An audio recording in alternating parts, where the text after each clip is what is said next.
Good afternoon, everyone. We still have a lot of people who are logging in, so we're going to give it another minute. I'm pretty sure that no one is surprised that this has been very popular. To give you perspective, we have about 130 online right now, and it continues to grow. My name is Stefanie Reeves. I'm Executive Director of the Maryland Psychological Association. I have with us on the line to help us through this effort is Paul Berman, who is MPA's Director of Professional Affairs. We have Richard Bloch, who is MPA's Legal Counsel. We also have online Laura Steenson and Sarah Simpson. They are from the Greater Baltimore Counseling Center. Greater Baltimore Counseling Center has been in business for 24 years and currently has 3 locations with psychologists, social workers, licensed professional counselors, and nurse practitioners.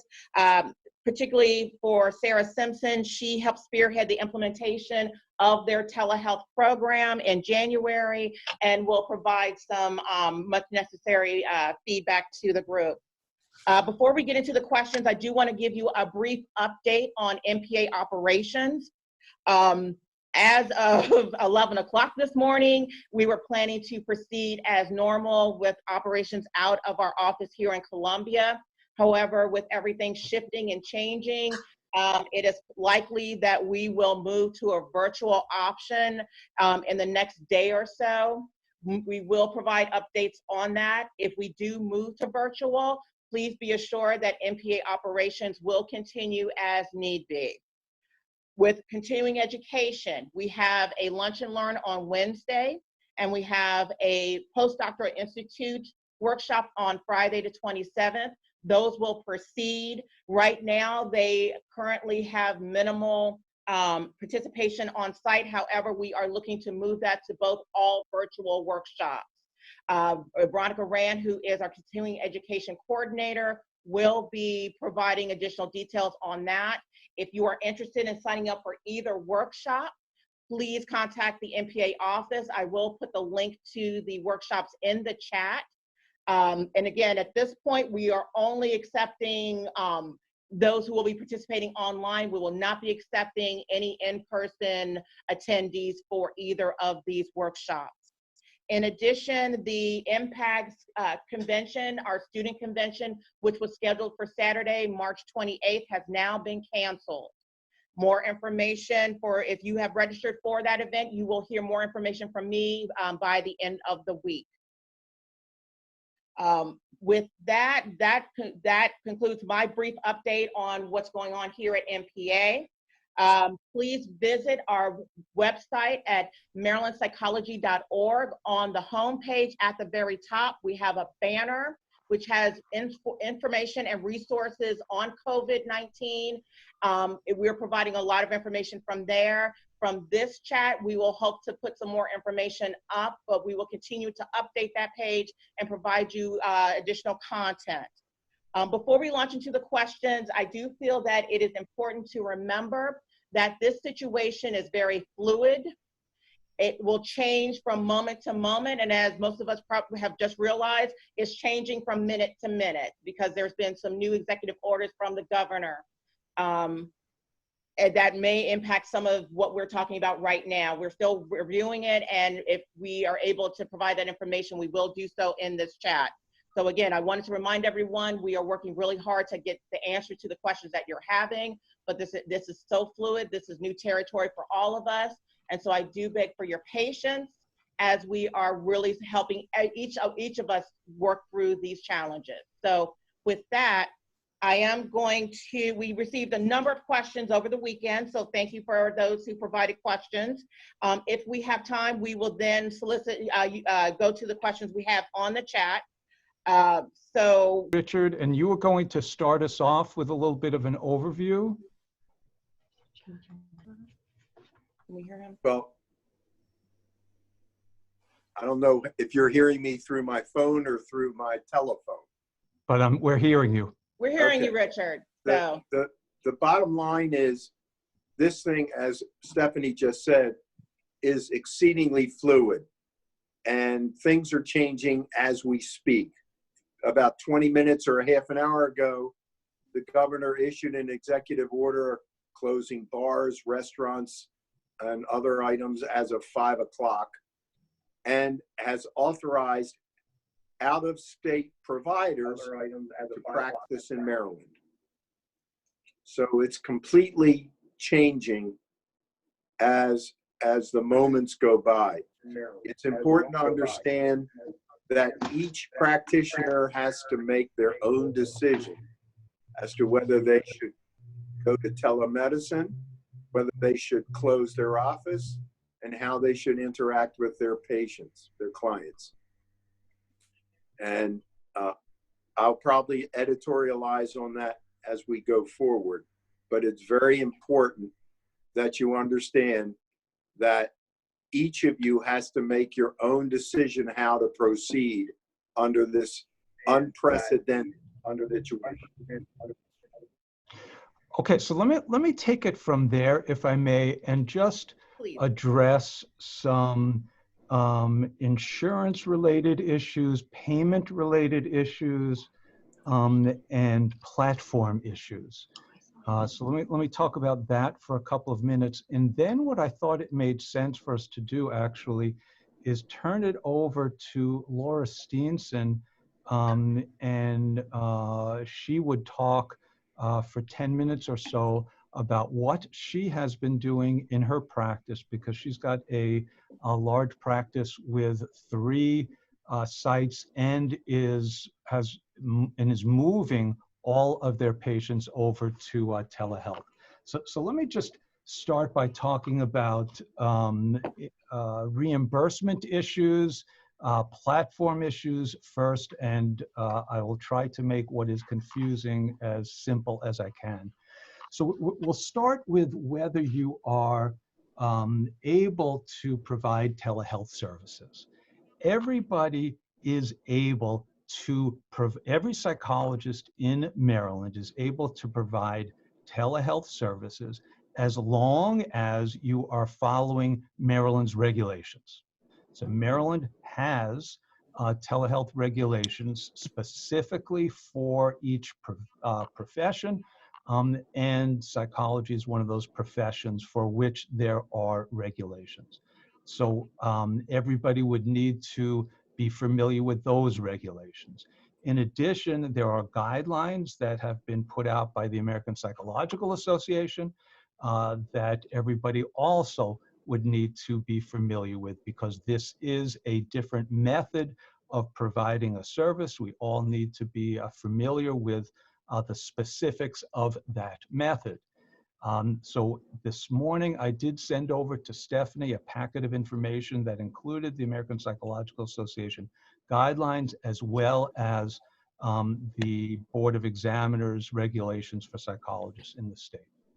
In terms of who you can provide services to, we are able, as a licensed psychologist in Maryland, to provide health care services to other individuals in Maryland, right? Our license allows us to provide services to people in Maryland who are sitting in our office, 1, or 2, if we're providing telehealth services, they also need to be sitting in their home or their office in Maryland.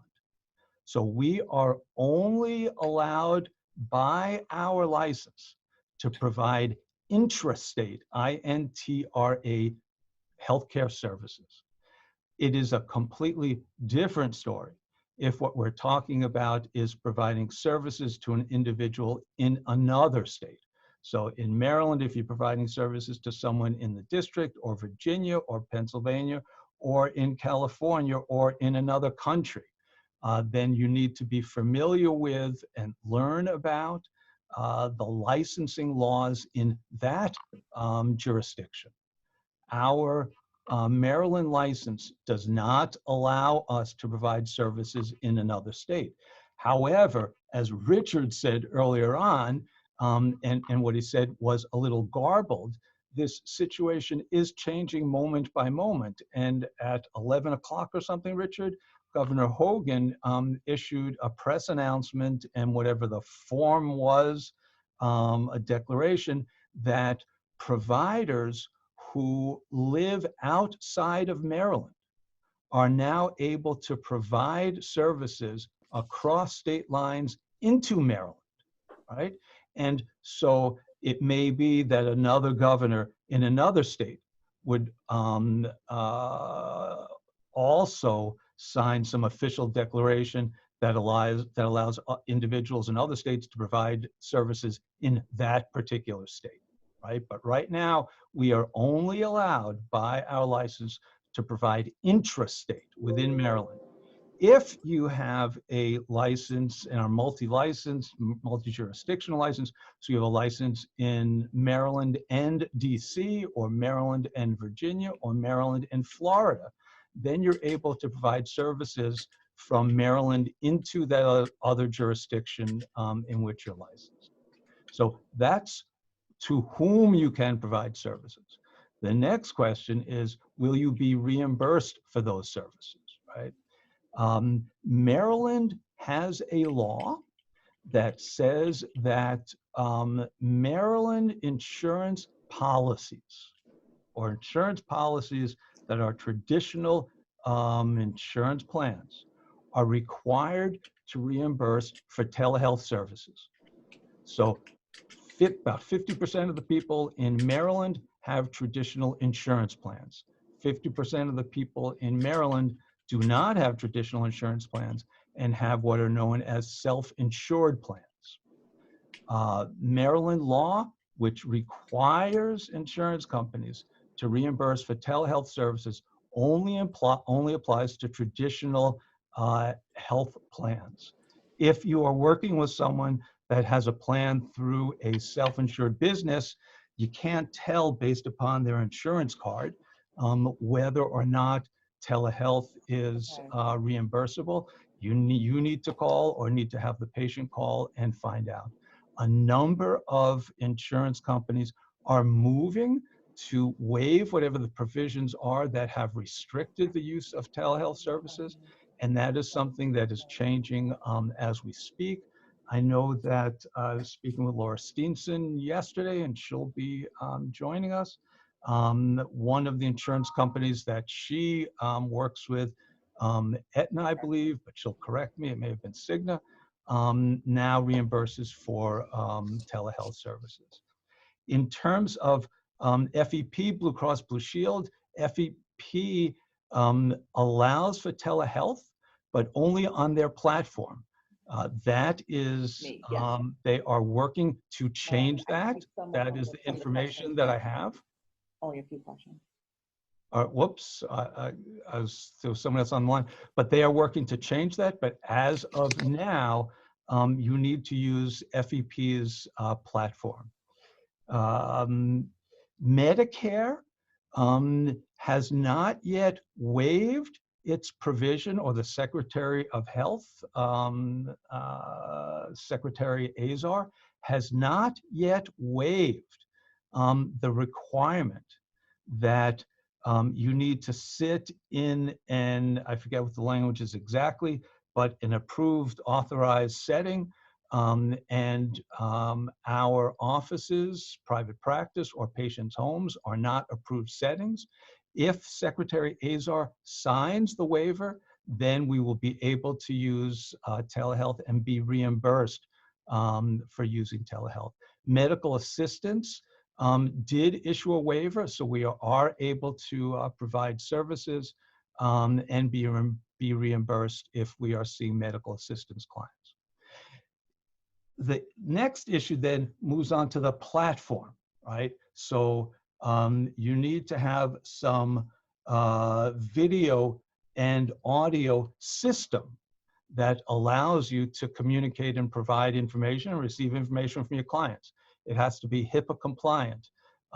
No insurance company that I know of at this point reimburses for phone services. And as far as I know, there is no waiver being considered for telephone services. So we need to go onto some computer platform that allows us via video and audio to provide the services. There's a packet of information. I said that already, that I sent to Stefanie. She can send it on to people. That lists a number of potential platforms. There's a brief article from the American Psychological Association where they reviewed 3 platforms. The ones that I have listed that are HIPAA compliant are Zoom, Doxy, D-O-X-Y, VC, Secure Video, V-Y-D-I-O, Chorus Line, Avaya, A-V-A-Y-A, and We Counsel. In the article that the American Psychological Association put out, they reviewed DoxyMe, another one that I didn't mention, Theralink, and they reviewed Zoom.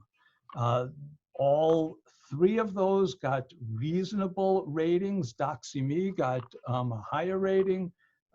Zoom was next, and then Theralink was 3rd. The costs vary, and the costs vary depending upon whether you are an individual practitioner or signing up as a practice. And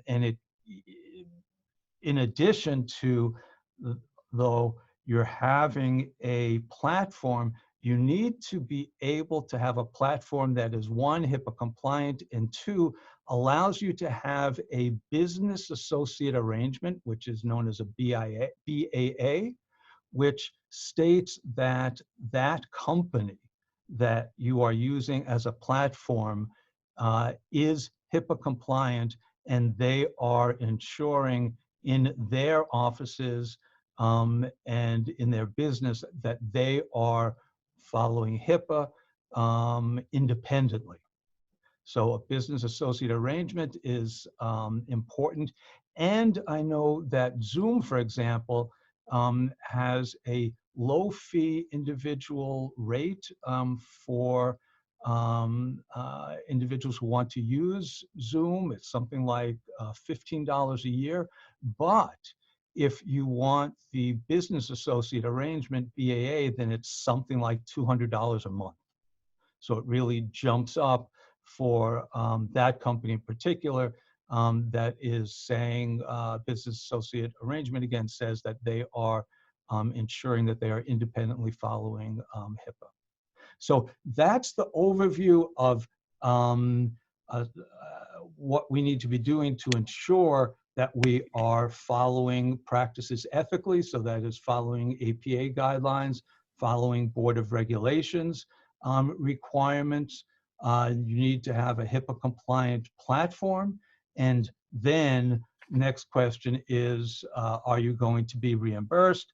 If you are providing in the state, which is all we can legally provide unless you're licensed in another state, then half of your patients probably have traditional insurance, and you will automatically be reimbursed. The other half you need to check. If you're seeing Medicare at this point, again, there is no waiver. Medical assistance, there is a waiver. So let me switch it over to Laura. Are you on the line, Laura?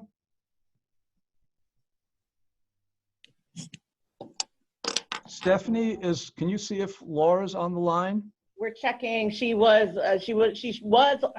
they were on the line. Okay.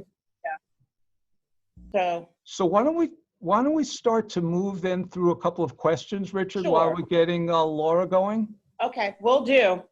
So, and Paul and Richard, you've answered a good portion of the questions. Hello? Oh, Laura? Yes. Hi. So I am on the line. I'm here with Sarah Simpson, and I can give a quick overview of what we've done. So it's amazing to me. I go into session, and 2 hours later I come out and everything's different. And that's pretty much the animal that we're dealing with here. I agree with Richard that it's really up to anyone's individual preference as to whether or not they feel safe coming in and seeing patients live. Personally, I'm coming in this week, and any patients who are showing symptoms, fever, cough, are going to be asked not to come into our office. That's posted on our website as well as around the offices. We're taking other precautions, like our administrative windows are staying closed unless there's a reason for them to open and speak with the patient. And of course, trying to be as nimble as possible as you can.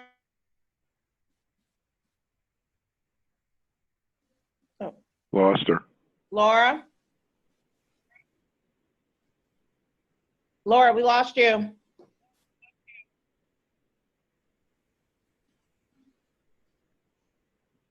Okay.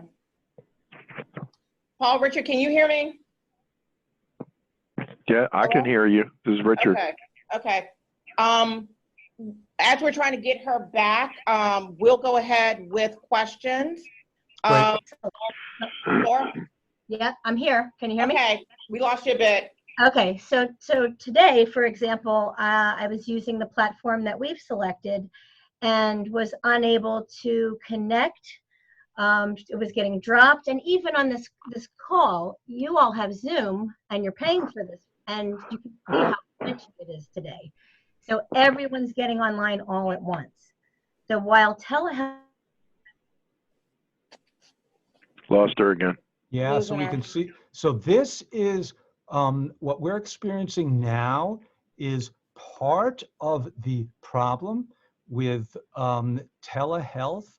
And that is there needs to be some understanding with the patients about how you will be managing situations when you lose audio or lose video.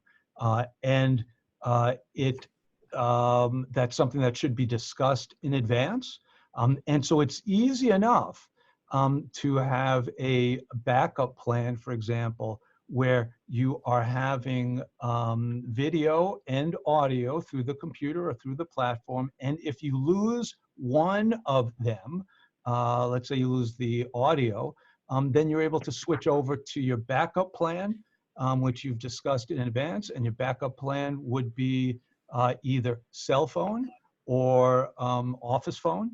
And that already has also been discussed and part of the informed consent and part of the discussion with the individual in the office.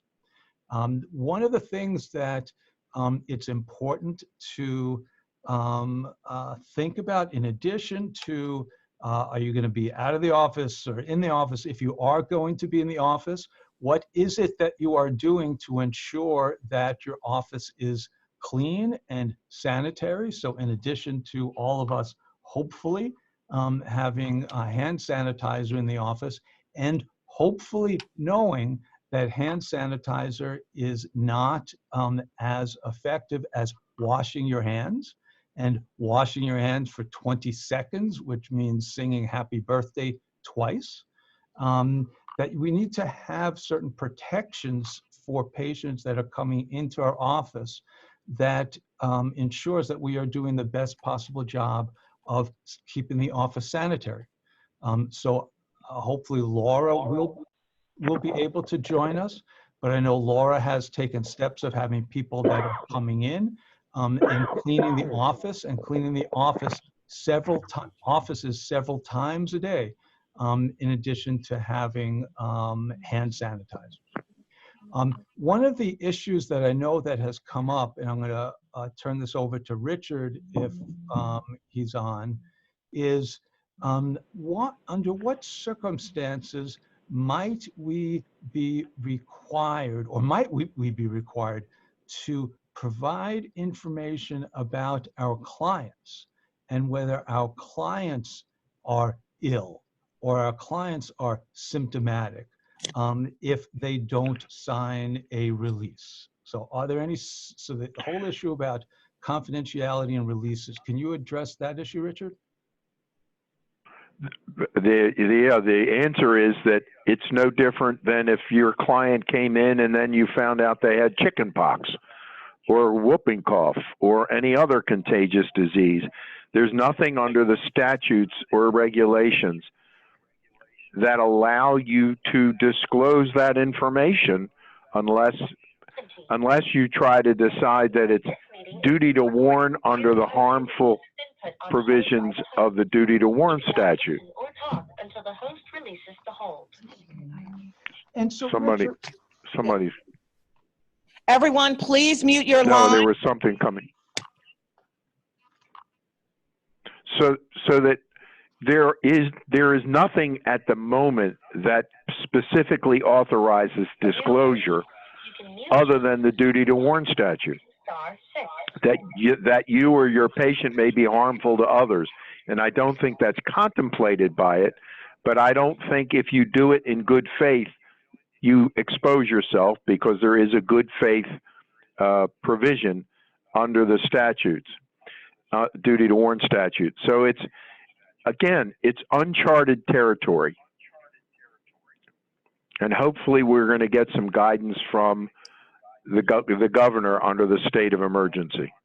so Richard, what about, and you and I talked about this briefly previously, what about, so this is all in the, my question is premised on the assumption that a state agency contacts us as providers and asks for information about individuals in our healthcare offices who were found to have coronavirus.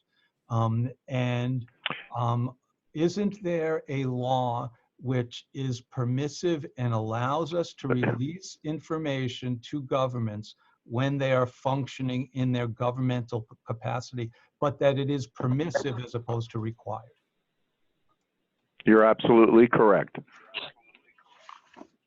So under, that would under one of the provisions under the Confidentiality of Medical Records Act 4-301, et cetera.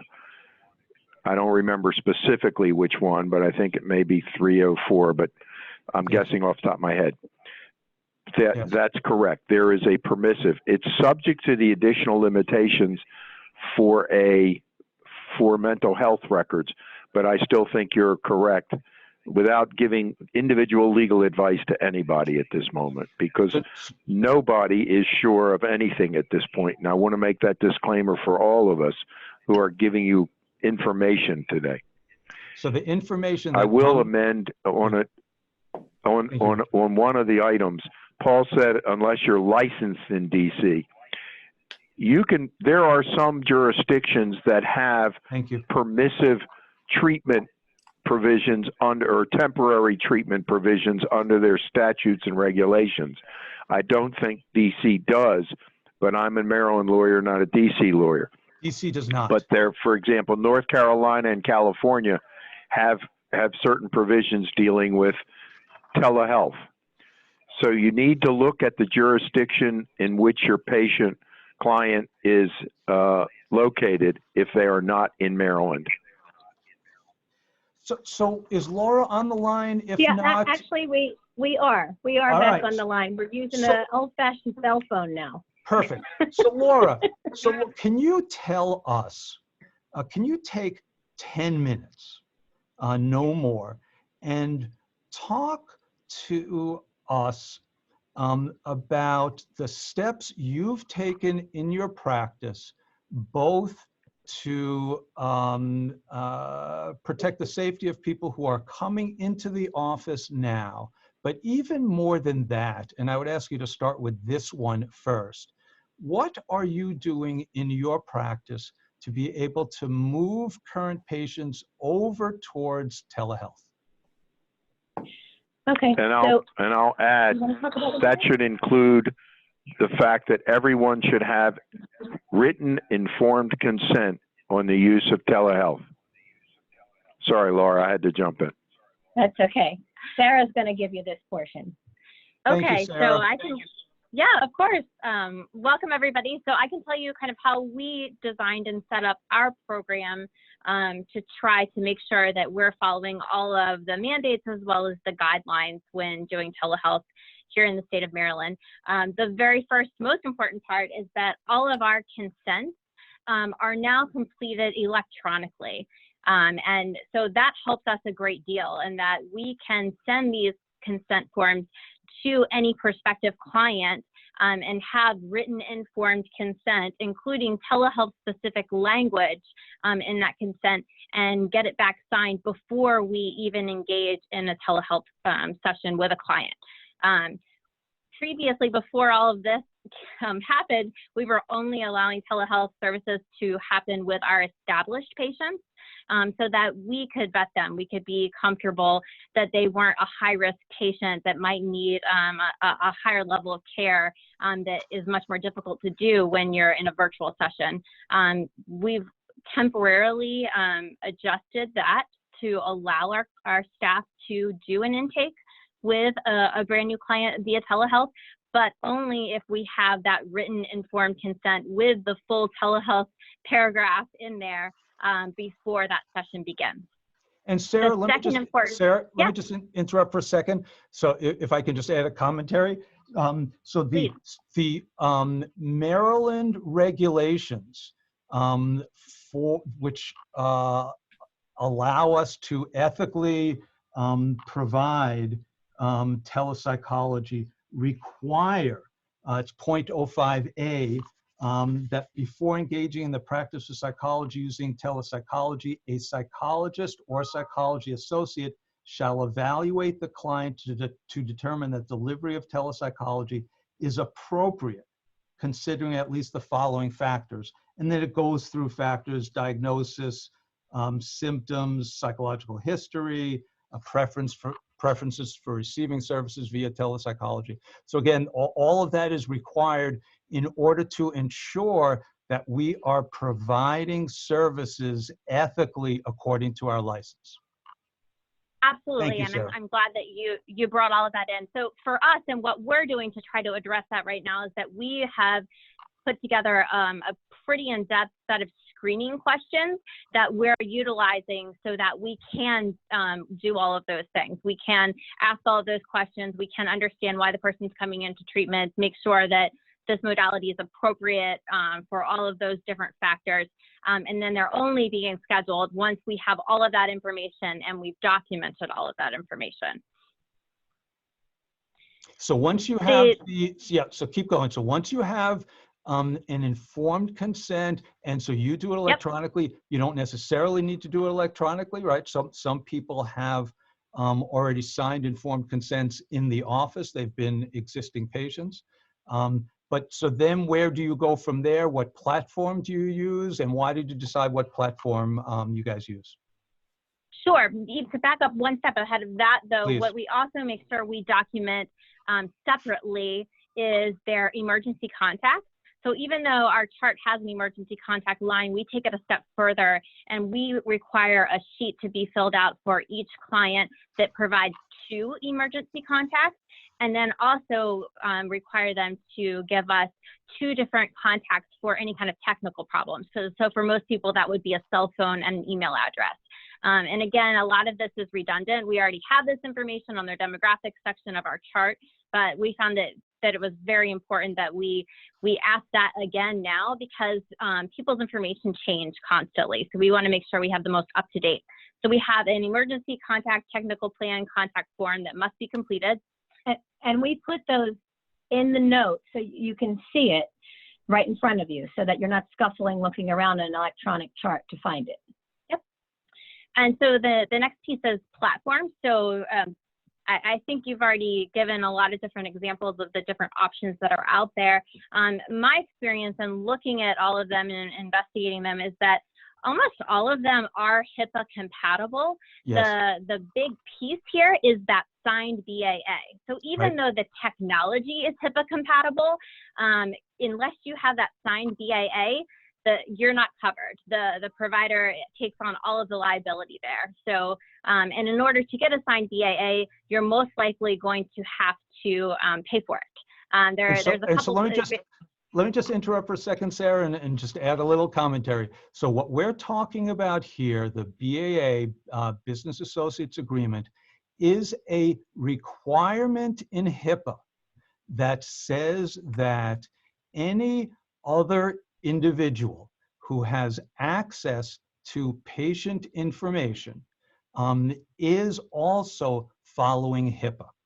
And HIPAA changed years ago, where it used to be that we, the provider, were responsible to oversee those individuals who had access to patient information, like computer platforms. Now, in the last several years, the law changed, HIPAA changed, and so the law currently says they are independently responsible to ensure that they are following HIPAA. But the only way that we, as the practitioner, are able to ensure that that agreement is in place is to get a business associate agreement signed. And that's where the costs shoot up, because that then becomes more expensive for that business associate, in this case, the platform, to guarantee, and be legally liable to ensure that they're HIPAA compliant. One of the questions I'm sure people will ask is, what happens if I am not required to be HIPAA compliant? If you are, at this point, if you are in practice, let me just say, if you are in practice, whether you are billing electronically or not, passing information on or not, you are required to be HIPAA compliant. So the business associate agreement is a necessary step in ensuring that you are providing these services ethically and legally. So sorry, Sarah, thank you. Sure. I'm trying to figure out what would be most helpful to convey to everyone. I think another important piece that we've implemented is we've, in our electronic medical record system, we have made an appointment type that's specific to telehealth, because we do still have a mix of in-person and telehealth appointments. So we did a different color, basically. So it's easy to identify quickly if you're going to be meeting with that client in the office, or if they you need to find them virtually in your telehealth platform. And then in our documentation, our notes, we have templates for different appointments, whether it's a therapist or a nurse practitioner. And then with our therapists, we made a telehealth specific note that has a couple additional fields that prompt the provider to do appropriate documentation. So they have to document their physical location of the client to about state of Maryland, as well as the physical location of the provider. We document that emergency contacts are up to date and are easily accessible. And we also document that a technical plan for technical problems has been discussed and agreed upon by all parties. So let me ask two questions, if I may, Sarah. One is, what platform did you decide to use? And then two, if you are utilizing the platform in your office, how do you ensure that patients are able to access the platform? How do you make sure that they know how to use their iPad or their phone or their computer, laptop, to be able to connect with you? All great questions. So before the coronavirus, we would set all of that up in-house. So I would decide I wanted a client to work with me in telehealth. They would agree. We'd discuss the risks and benefits, make sure they understand, so it's a full informed consent. And then they almost always are using either a laptop, a tablet, or maybe occasionally one of those really large screen smartphones, and they would bring it into the office and we would connect them to Wi-Fi, and then we would practice together so that I could look at their hardware, make sure they understand how all of their settings work, that they have a webcam, that it's working, all those things you don't think about until you're suddenly trying to connect with someone. And then, so that would, and I give them an opportunity to ask questions so that they could feel comfortable then going home to their private space to connect.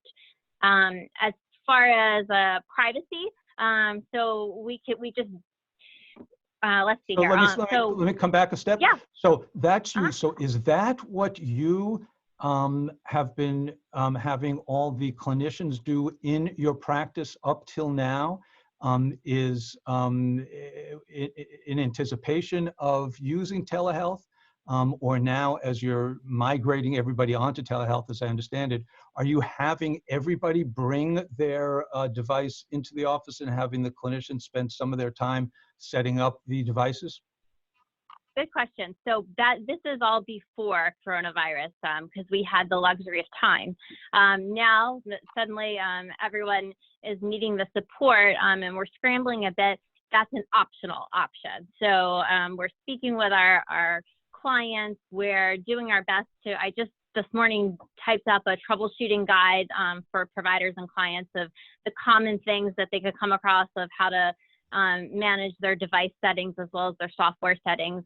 And then in some cases we're just trying it because a client, maybe they're home with their young children and they're not willing to leave, or maybe they're sick and they can't come in. And so clinically we're discussing it as much as we can prior to the session, and then we're giving it a go and seeing if it works for that client. And what platform did you end up deciding to use? Sure. So right now we are on Doxy. We're finding a lot of problems with Doxy just in the last couple days. It's overloaded. Everyone is jumping on all the various platforms. So we've also looked at Zoom quite a bit, and we've looked at VC. And I think if we need to, we may migrate over to Zoom. My experience with all three of those, VC, Zoom, and Doxy, is that they all work exactly the same way. They're all just as user-friendly. It's just a different link that the client would receive. But I find them all to be pretty similar and pretty easy to use. Okay, great. And so anything else that you've done in your practice, Laura, you've done in your practice, you think it's helpful for people to know before we turn it over to general questions? Yes. So prior to coronavirus, we did a pretty extensive training with all of our clinicians in preparation for telehealth. So we would discuss all of the different factors that make a client good for telehealth, all the factors that make that a provider needs to be aware of and manage when they're doing telehealth. And so in the interest of needing to suddenly train a whole lot more providers in a short period of time, I created training videos, and then we disseminated those so that it worked as an independent study. So we did one on the client factors, one on the clinician factors, and then one looking at the software. So understanding how to use Doxy, how to utilize the different features in our EMR system that were specific to telehealth. Billing is another small piece, but important piece. We set up some billing rules on our EMR system so it would automatically put the modifier in the place of service for our telehealth services, because without those, you're billing it as in person, and that's not accurate. Yeah. So can you address that? Paul? Yep. Go ahead, Paul. And can you address for 1 second the billing modifiers and the difference between Medicare modifiers and commercial insurance modifiers? So I'm not familiar with Medicare modifiers, I'm sorry, but I can speak to the commercial modifiers. Almost everybody wants GT as a modifier. There's a couple out there that will accept GT or 9.5. So we've been billing as GT for our modifiers, and then the place of service, traditionally you're setting up as an office, and you want to do a 0.2 for telehealth. So modifier GT or 9.5, and then place of service is 0.2. Perfect. Any other Paul, issues? I'm sorry. Yeah, I was wondering if I could speak about provider relations issues and networking issues for a bit. Great. So you mentioned before, so Aetna does allow telehealth, and at the moment, And actually, I'm going to interrupt for a second, if I may. Sure. Sorry. So everybody who does not know, this is Laura Steenson, who's got a large practice and 3 offices, and that's who Sarah's working with. So thank you, Laura. Sorry about that. Okay, so Aetna does allow telehealth effective January 1st of this year. They have put out a notification that between now and June 4th, that patients using telehealth services will have no copay. Care First, as you mentioned before, all Care First commercial plans cover telehealth. SEP is excluded. So if you want to use telehealth and you're an SEP client, that's Federal Blue Cross Blue Shield, you must switch from your current provider and see a provider working for a company called Teladoc. We have sent a letter to Care First on Friday, and they acknowledge that this is the case. They agree that this is no time for patients to be switching, and they're working really hard to make that right. So I guess we'll just have to wait and see how long that will take. Cigna allows for telehealth. However, you must sign an attestation form to have that tagged in your provider profile. If you are an individual, it's pretty simple. It's a document, you send it in, and you're done. If you have a lot of clinicians in your office that are all working under the same tax ID, it can become a little onerous at this moment, especially with all the other things that we're having to deal with. So you can contact your provider relations representative, and instead of doing individual attestations for each provider, do one for the group and attach your roster. Laura, can you explain what the attestation is that they are requiring, which is something I'm not sure if Richard knows about, but It's just something... a document that says that you're agreeing to add telehealth services to your profile. And that you're following the appropriate guidelines for Right. telehealth. So there's nothing in law that restricts insurance companies from requiring an additional attestation like that. Right. Beacon also requires that an attestation. I have not heard from them yet about doing a group one for me, but I'm going to be working on that after this phone call. And for those of you still on United Healthcare, they also require an attestation. Another comment about Cigna and Aetna. Both of those companies have a fairly significant number of ASO, which is Administrative Services Only, clients. Those clients, as Paul was mentioning earlier, are not subject to Maryland law, which means that the employer who uses ASO policies are allowed to cherry pick off whatever they choose on the policy and don't have to follow the Maryland laws, which quite frankly are very progressive and pro-patient and pro-therapy. So some things that they can pick off, for example, are a particular diagnosis. We've seen that with our LGBT population. There are certain companies who do not cover anyone that has the diagnosis of gender dysphoria. Telehealth could be subject to a cherry pick. So now, if they have Aetna or Cigna, you can't just assume that they're a commercial plan. So now today we're going to be looking through and scrubbing our Aetna and Cigna clients, and we're going to have to figure out some way to determine whether or not they are commercial plans that are subject to Maryland law or administrative services only. And for any ASO plans, we're going to need to then contact each company and figure out if they allow telehealth. So let me just jump in for 1 second just to clarify. So the issue that Laura is addressing is what I was talking about before. That is, anybody that has what we think about as insurance could either have traditional indemnity, and it gets complicated, but it has ramifications. Traditional indemnity insurance, which is about half of the people in Maryland.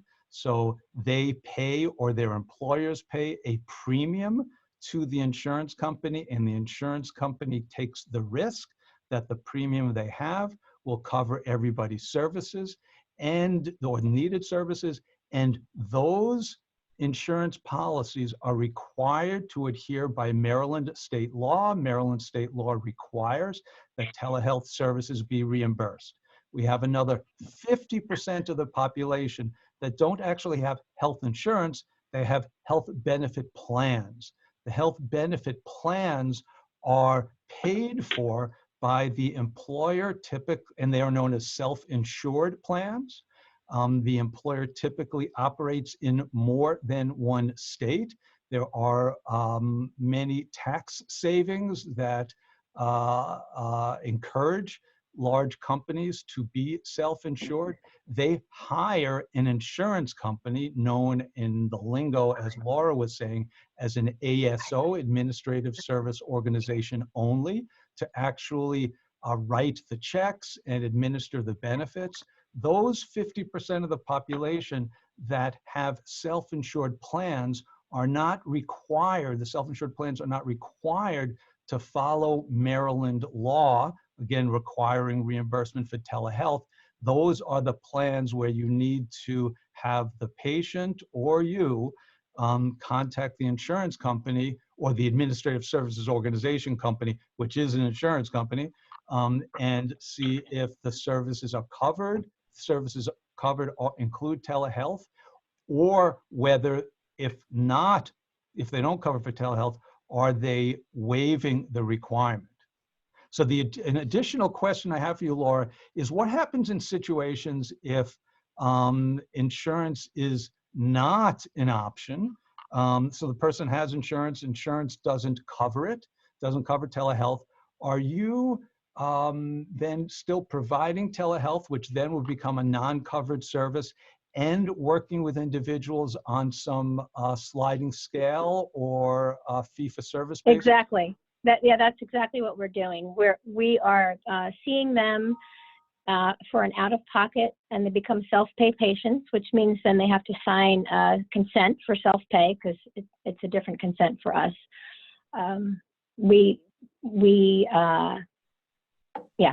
That's what we're doing.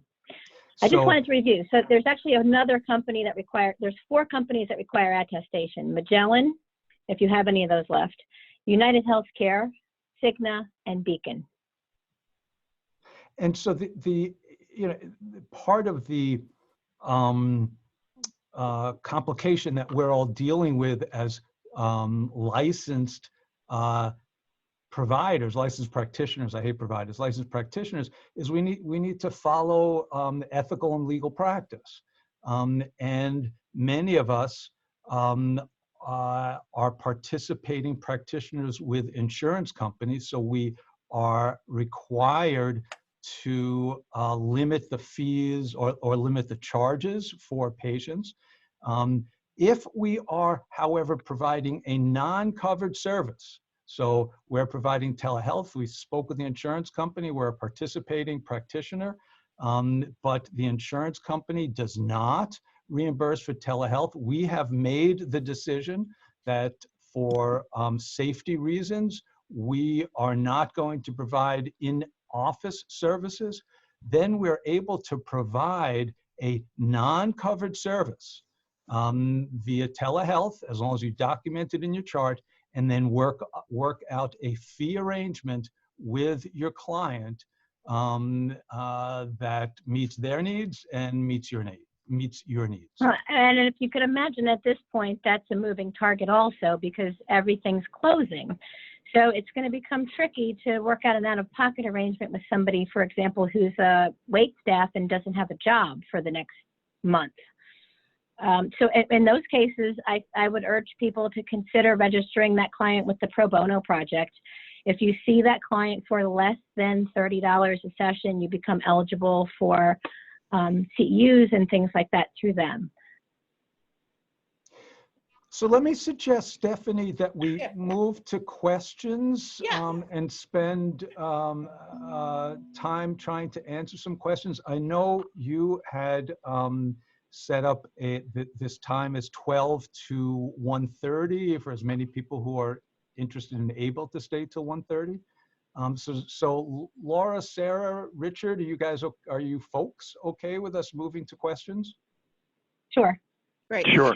And for anyone who has to drop off, we are recording this. So if you can't stay, don't worry about it. We will try to capture as much as we can with this.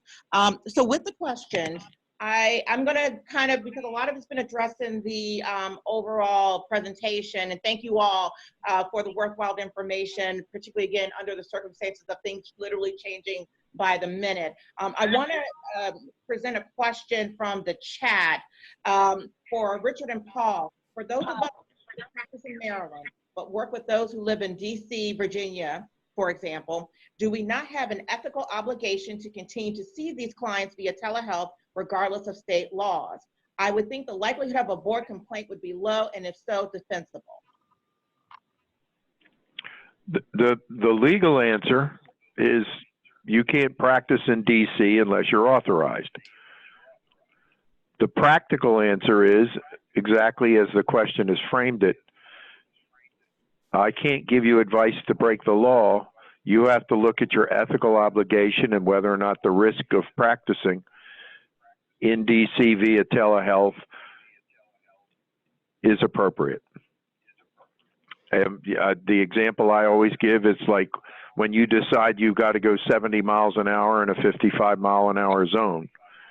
As long as nothing untoward happens and you don't get caught, there's no issue. But if there's a complaint as a result of what may or may not happen, that's when it becomes an issue. And my job, obviously, is to make sure you're not subject to a complaint or the like. So the simple answer to that would be no. But your ethical issues related to it are overruled by the law, but you have to make a personal decision in each instance. And you need to make a personal decision, and you need to be able to demonstrate or reflect in your chart your reasoning for why you are doing what you are doing. So if you decide that I am going to see every patient that I have that lives in DC and Virginia, and I am going to see every single one at the same frequency I have been seeing them in the office, you would need to be able to demonstrate that that is a decision you made based on each individual person's needs, as opposed to your own pocketbook needs. So I think you are pushing against great, important questions that really have to be thought through, but I do not believe the answer to the question is an automatic yes. You have an ethical responsibility to continue to provide services.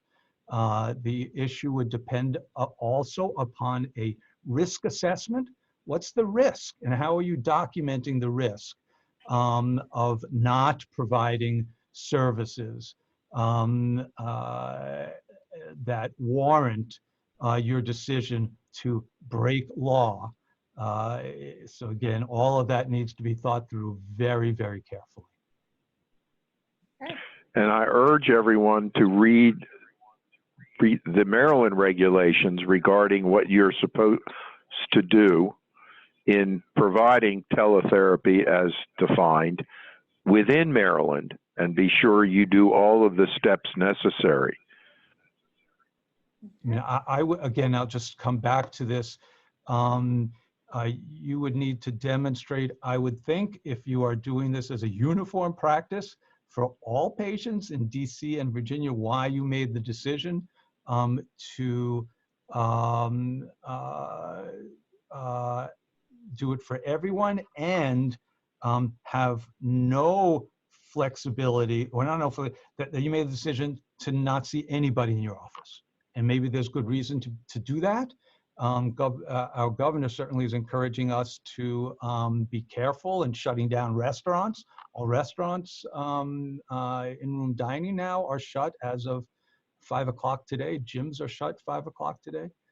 So there may be good reason to not go to your office. But again, all should be documented.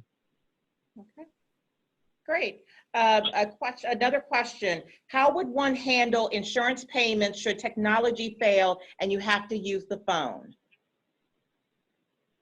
I can tell you that what we're doing currently, we have a pretty in-depth document for troubleshooting technical difficulties, and we require the provider to go through and do all of those. In the event that you fail all of your troubleshooting efforts, we are using our technical support contacts that we've also collected, and we're switching over to audio only. And we are we then allow the provider to decide what is clinically most appropriate. If they feel like it's more detrimental to the client to not continue, to not finish that session, then we're allowing them to complete it via audio, and then we are documenting that in our notes that it is in the best clinical interest of that client after failing all technical troubleshooting efforts to continue audio only. And this is Laura. As an addition to that, you may not be able to reschedule this client for an undetermined amount of time. So if we're face-to-face. So that is a great example, I think, Sarah and Laura, of a well thought through plan that was developed in advance that meets HIPAA compliance for security related issues, decisions about when it is you move from computer platforms to audio only via computer, and then maybe to telephone. And if it is a one-off event, so if you start off on a platform on computer in telehealth, and during that single session, you need to move to your backup plan, either audio only or telephone, I do not think that would be difficult to document in terms of the reasoning why and continue to bill as if it was a telehealth service. Just make sure you're documenting the change so you're not acting as if, billing as if, having your chart reflect as if it was an entire telehealth service. Okay. Great. Question.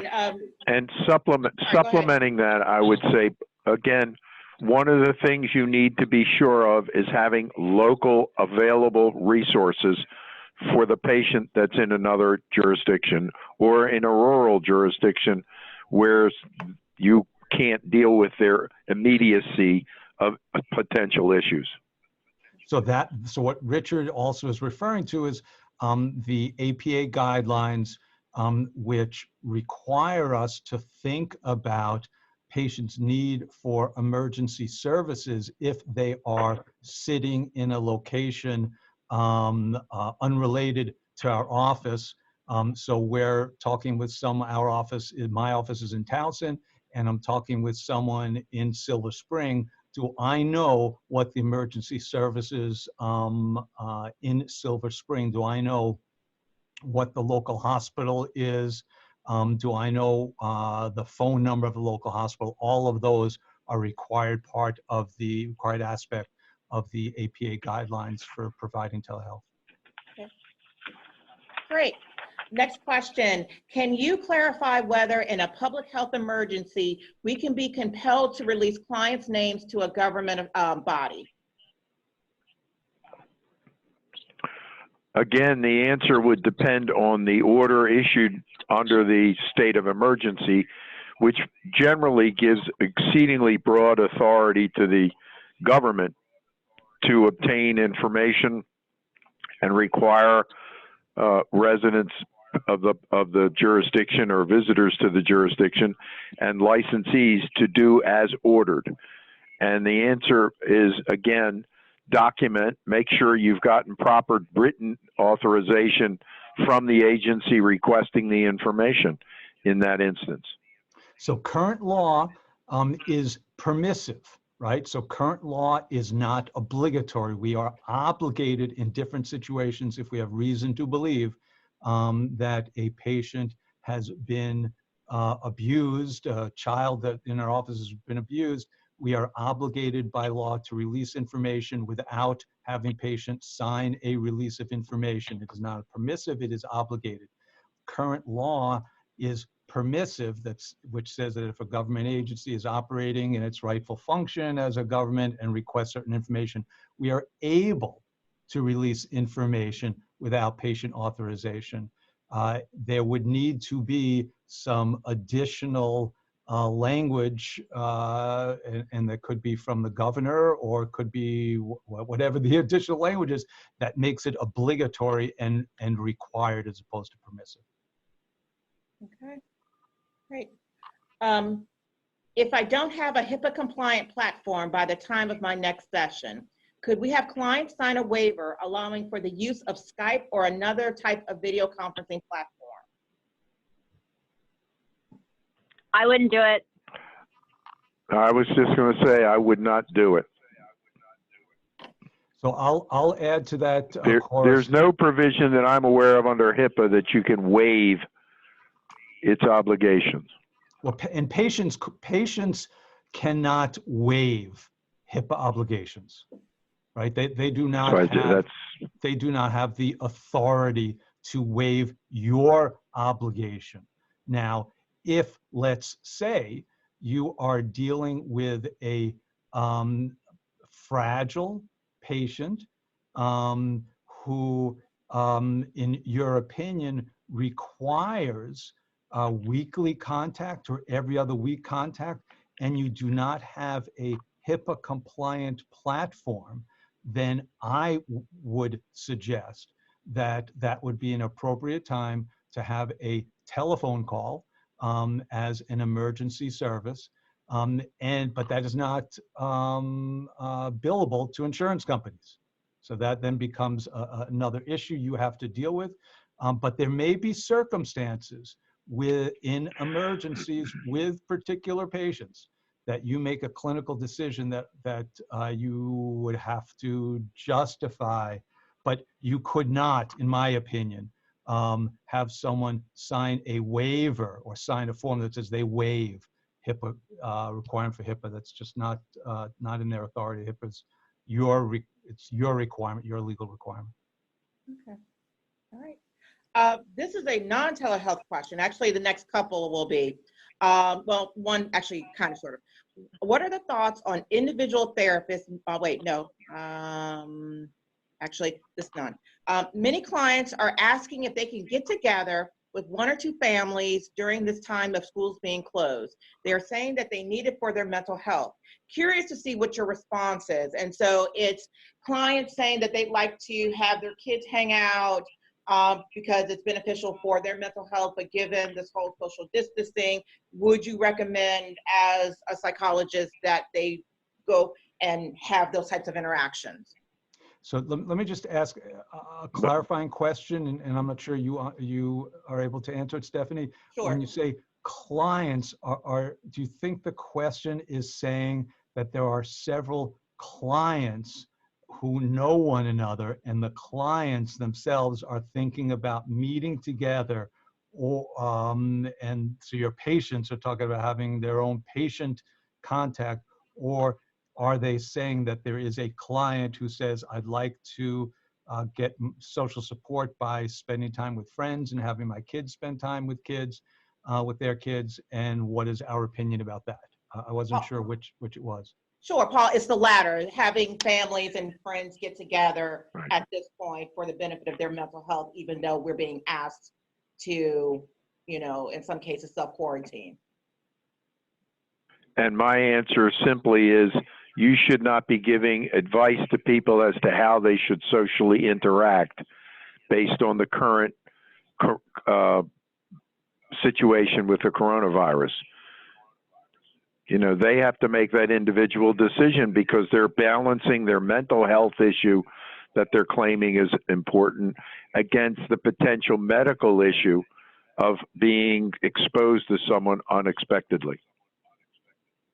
So I don't know, Laura, how you would answer that. I would say that my job as a therapist is to be helping the person think through the risks and thinking about benefits and costs. I would agree, but I almost feel like this is like almost bordering on a medical question. Yes. As well. Yes. And we don't practice medicine. Correct. And I would hate to be in a position where someone asked me, a patient asked me, is it okay for me to spend time with friends? And I said, sure, because social networking is important to you. And they end up then getting coronavirus and something bad happens. I would not. And spreading it to their family. Sorry, Richard? Spreading it to their family. Yeah, I would not want You know, to be they in that haven't, position. you should not be giving medical advice. I'll repeat. Okay. All right. What are my, next question, what are my options to accept electronic payments from patients? In our practice, we do everything through our electronic medical record system. So we require our clients to have a valid credit card on file, and in their financial agreement, they've given us written permission to charge that card on file. If they don't want to keep a credit card on file, the other option would be that they could self-pay in advance. So the one of the issues there, I think, has to do with confidentiality issues. I just personally signed up for Venmo to transfer some money to or pay someone for some services. And I know there are private settings and public settings. The issue, I think, for some electronic payments, is that information then is public and can be seen by other people who might be paying that same person. And it wouldn't necessarily identify the reason for the payment, that the service is for a mental health service. But the issue I think that's getting addressed is confidentiality issues. And I would encourage everybody who's thinking about electronic payments to be ensuring that the payments are maintained as confidential and private and only using appropriate sites. All right. Just searching through the questions. Let's see. Is it okay to see Medicare patients remotely if they need it and then bill retroactively if Medicare eventually approves it? So Again, it'll depend on how Medicare issues its approval or authorization. So that's right. So it is a depend. So you may decide to see someone using who is Medicare using telehealth. That is a non-covered service now that is not reimbursable. When and if Secretary Azar signs the waiver, we do not know if it will be retroactive or effective as of the date of the signature or sometime post-signature. So I would not, in discussing that with a patient, I would be very clear with the patient that the costs of the services are being paid out of pocket and that you have no idea whether they will be reimbursed by insurance or not.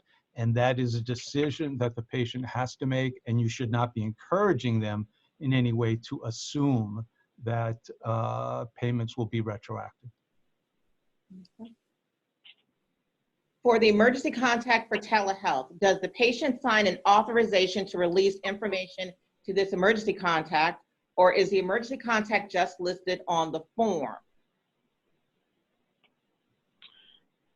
I don't know if I quite understand. So the purposes of our emergency contact form is just to gather the information of people that I can use in the event of a crisis, specifically concerned that the patient is in danger to themselves or in danger of others or to hurting others, so that then I can call one of those contacts, whether it's a family friend or friend or professional organization, to get that person that support since we're remote. So I wouldn't need an authorization for that. At that point, you know, it's my due diligence and requirement to get that person support or keep that person from hurting someone else. Okay. So that is the difference that what you're addressing there, Laura, and I think what the question is addressing is the difference between providing services to someone in your office versus remote. So if they're in your office and they are fragile and they're becoming dysregulated in some way, or making some talking about suicide, then you can address that with them in the office.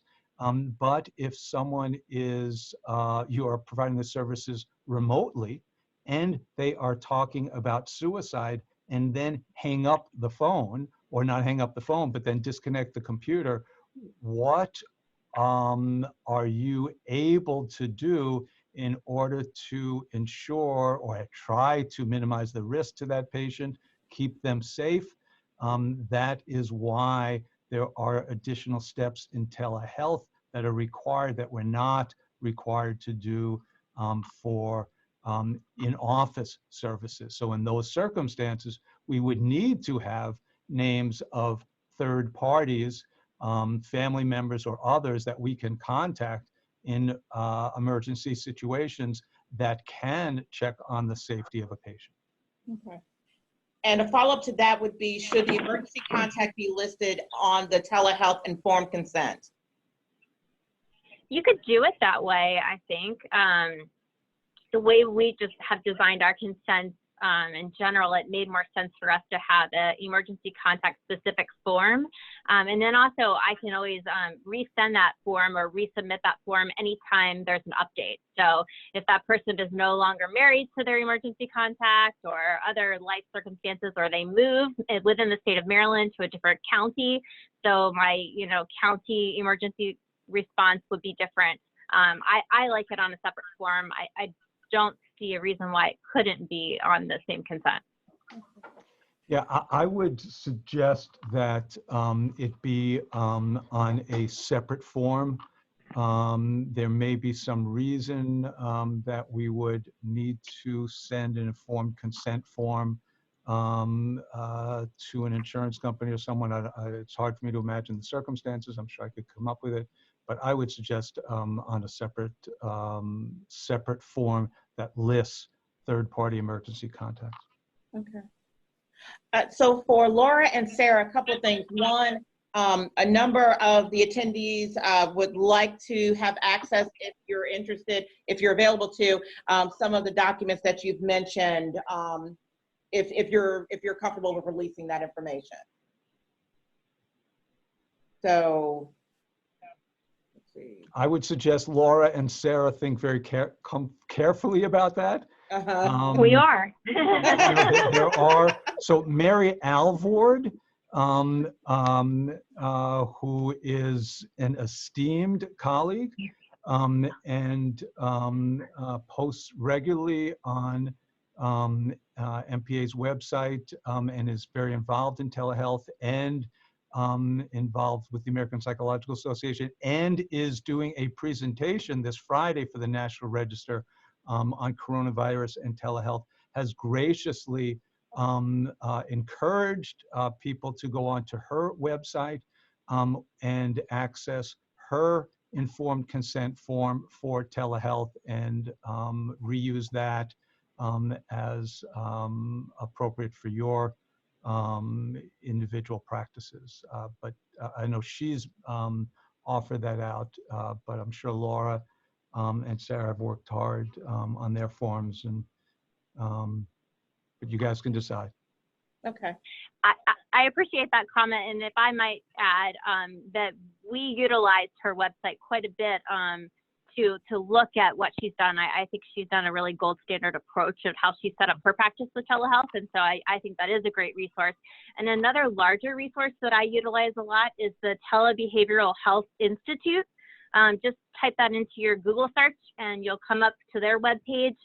They offer tons of trainings. They have listservs that go out weekly, but now it's coming out daily with all different updates. They address the full range of providing telehealth services. So that's a really great resource to use. And while we're talking about resources, so the American Psychological Association sent out 2 documents this past Friday. One was an informed consent form for telehealth, and the second, which I think is even more valuable, is a checklist, and it's entitled Office and Technology Checklist for Telepsychology Services, and has 4 or 5 headings. The first is screening patients to determine whether video conferencing services are appropriate. And then it's got 5 or 6 checklists under that. And then technology, and it's got 5 or 6 data points. And then office setup.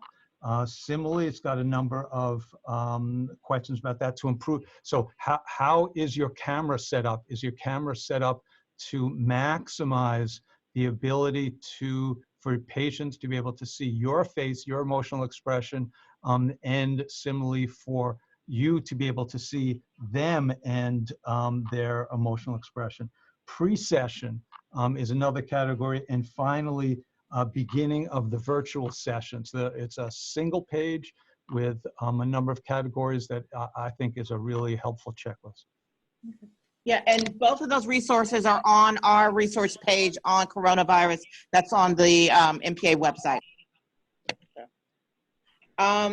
I want to wrap up because we've had a number of questions about the commercial insurance billing codes that Laura mentioned, and asked if she could go back through them if possible, and we'll wrap up with that question. So you're gonna, this is Sarah. Yeah. So you are gonna need to utilize a modifier and a place of service. So you use the same CPT code.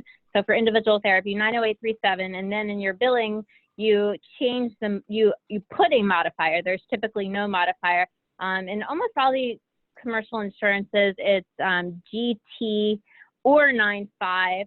TRICARE, there's a couple of them that require GT. So we've been using GT. 95 is a little bit newer.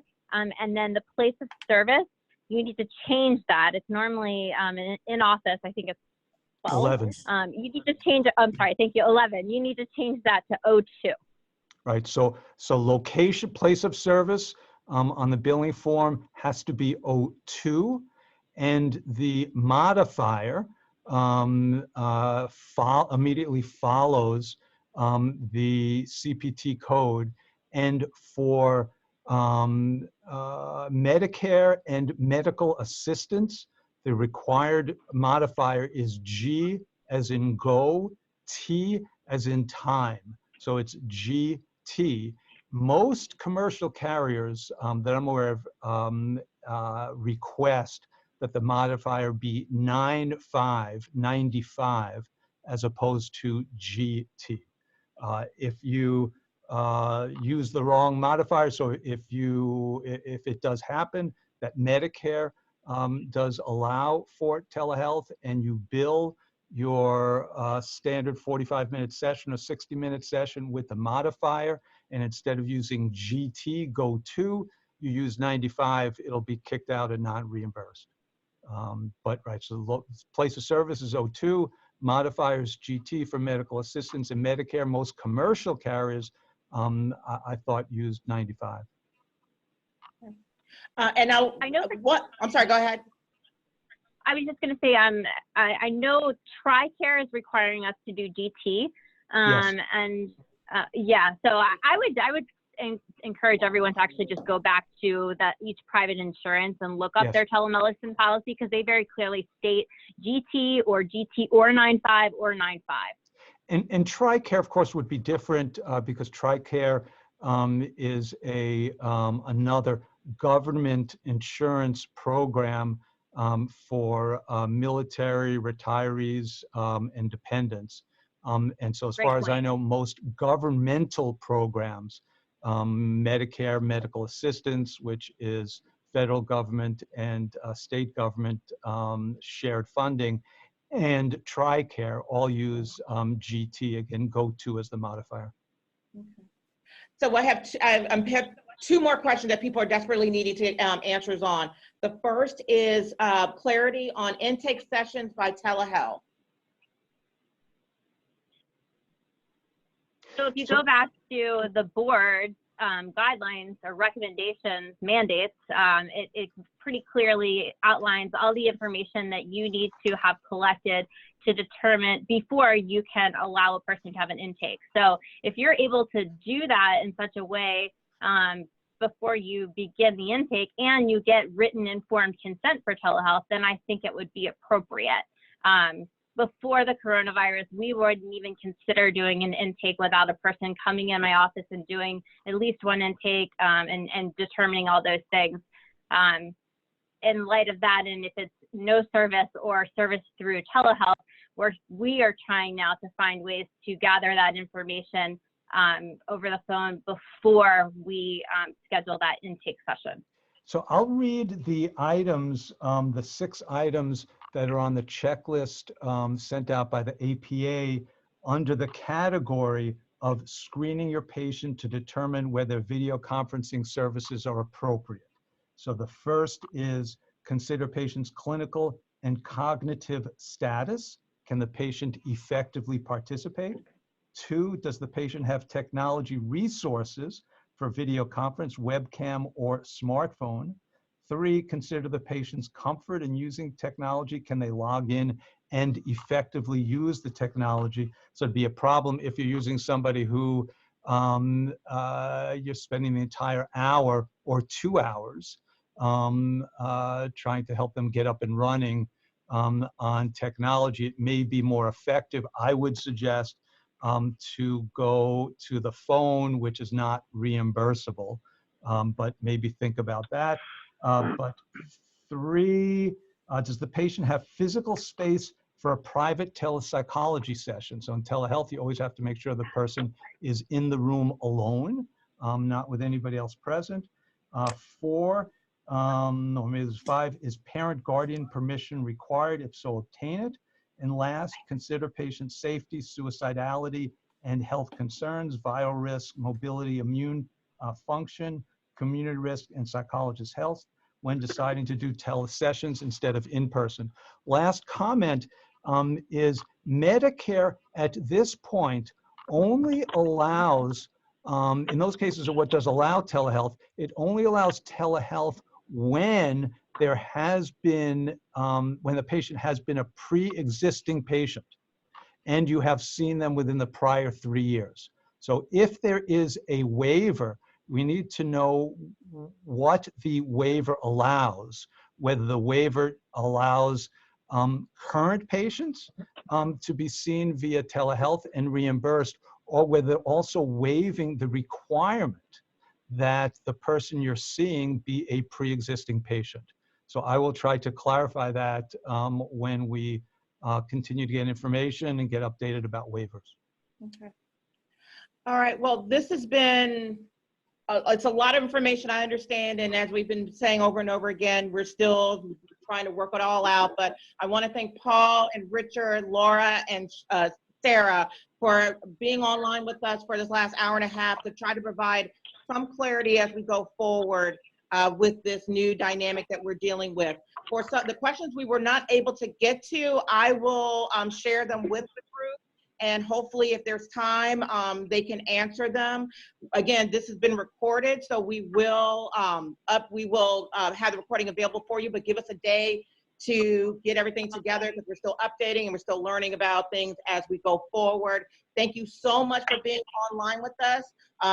If you're not on the listserv, please contact the office to join the listserv because it's been a great discussion on there as well. And we look forward to providing more content and more information to you. So thank you so much and have a good afternoon. Thank you.